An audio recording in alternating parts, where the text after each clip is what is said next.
So sin and guilty conscience is often a reason for doubt as well, because after a while, it's kind of like scuba diving. If you go deep enough, the weight of the water is so much you can't bear it anymore. You go deep enough into sin, ظُلُمَاتٌ بَعْضُهَا فَوْقَ بَعْضٍ, you're like, you know what, I can't deal with this guilt. You know what, if I can just find a way to invalidate the entire Islam, I ain't got to worry about feeling guilty anymore, because there's no right and wrong left anymore. I can make my own rules. What is the genesis of doubt? And this is really important to understand, because once you know the origin of something, hopefully you can do something about it. And if you're at the cusp of those origins, hopefully you can take actions accordingly. So, what's the first source of doubt that I like to share with you? This is not on the presentation, so y'all will just have to kind of keep up with me. Arguably, the biggest source of doubt, and this is from the conversations I've had with people, and also some other statistics I'll share with you.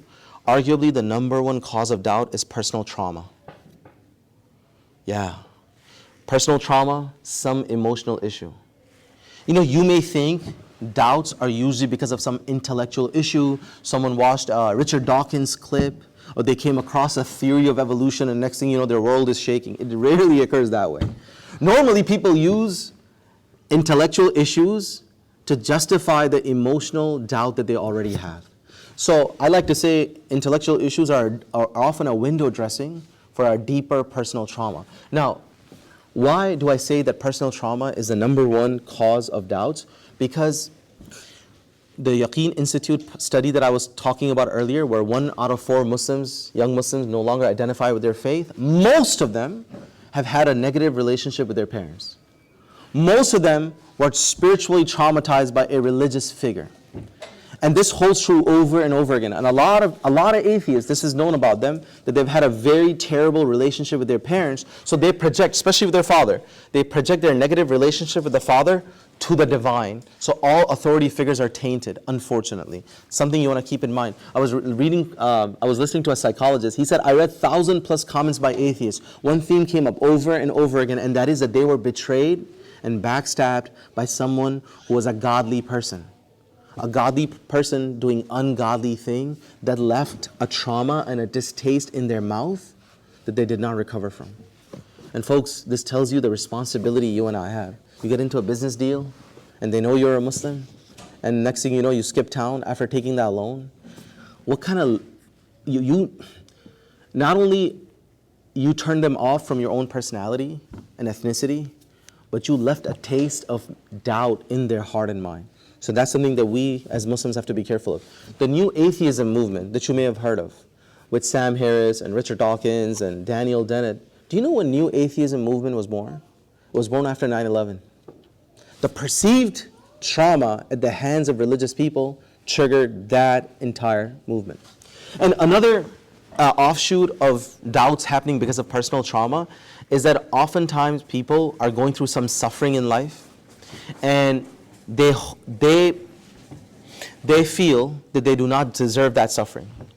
And they feel that that suffering should have stopped. God should have stepped in and vetoed that suffering, but the suffering continues on for a longer period of time, and they feel that they do not deserve it. That also becomes a wedge between them and God. So anyway, trauma often is a reason why people experience doubt. The second reason why people experience doubt is moral confusion and outrage.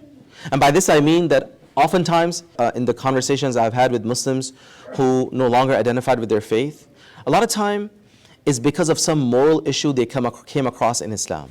So for instance, they came across the issue of the age of Aisha, and that became a thing that they kind of latched onto. When I say moral issue, I'm trying to distinguish it from a scientific issue. Moral issues are judgments of right and wrong.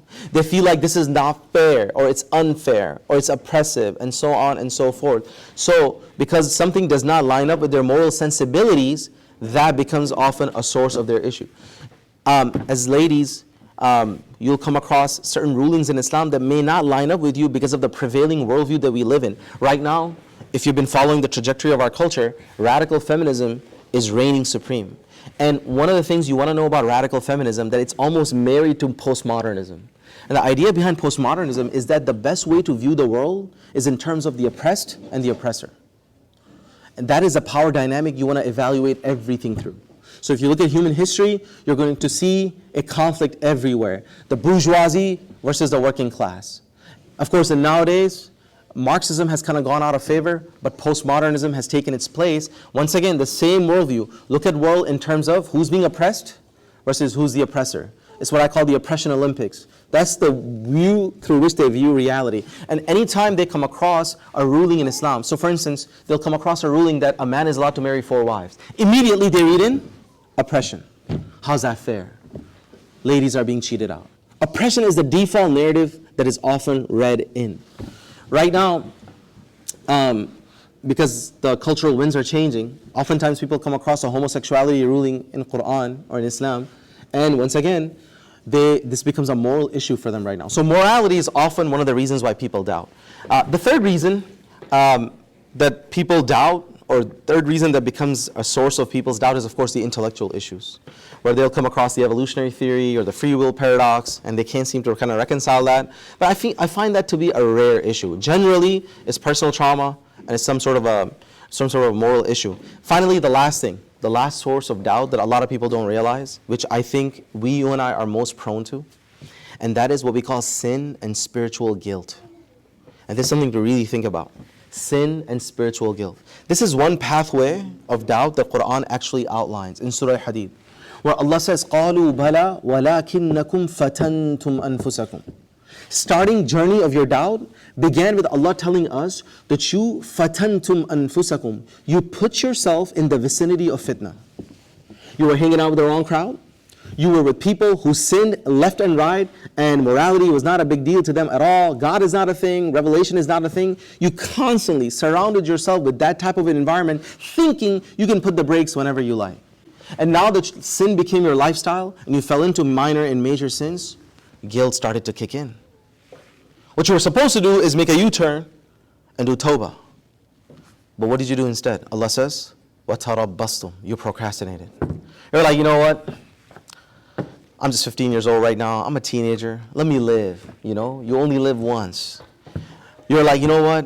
Isn't there a Umrah trip coming up with Sheikh Rami and Brother Amir? Man, I'm going to rub the Kaaba extra long and, kiss the black stone. I'll be fine, inshallah. Until then, just make dua for me, brother. You kept procrastinating. You thought you'll become religious later. You can put the brakes whenever you want. So you kept going deeper into sin. And then what happened next? وَارْتَبْتُمْ. Now, because you're so knee-deep into sin, your guilt is not dissipating. You keep feeling guilty. There's some moral anxiety that you're constantly experiencing. And after a while, it's too much to bear all that guilt. So, shaitan comes to you and says, the only reason you're unhappy is because of Islam. Islam does not want you to be happy. The only reason that you feel guilty about your choice is because Islam says it. But how do we even know if Islam is the truth? Are hadith really preserved? Was the Prophet really a legit prophet? He didn't even know how to read and write. And now all of a sudden, you start cherry picking issues like the evolutionary theory, the free will paradox, and the age of Aisha, and you create a monster out of Islam because that justifies you leaving your faith. And I'm telling you, this journey is played over and over again all over the United States, honestly. And then what happens? Once Islam is no longer a thing in your life, وَغَرَّتْكُمُ الْأَمَانِي. Now the vacuum Islam leaves behind, false hopes and ideologies come and fill that vacuum. And folks, this is where Allah says, وَغَرَّكُمْ بِاللَّهِ الْغَرُورِ. The chief deceiver succeeded in deceiving you.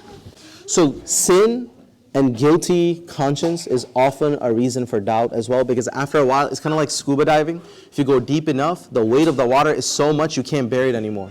You go deep enough into sin, ظُلُمَاتٌ بَعْضُهَا فَوْقَ بَعْضٍ. You're like, you know what, I can't deal with this guilt. You know what, if I can just find a way to invalidate the entire Islam, I ain't got to worry about feeling guilty anymore because there's no right and wrong left anymore. I can make my own rules. So, those are the 4 sources of doubt. With this in mind, I move on to the last part of my conversation with you all today, and that is, folks, what can we do about doubts? And ultimately, that's what you all are here for. I gave you a pretty lengthy introduction, but allow me to give you now 5 tools, inshallah, that will help you conquer doubts.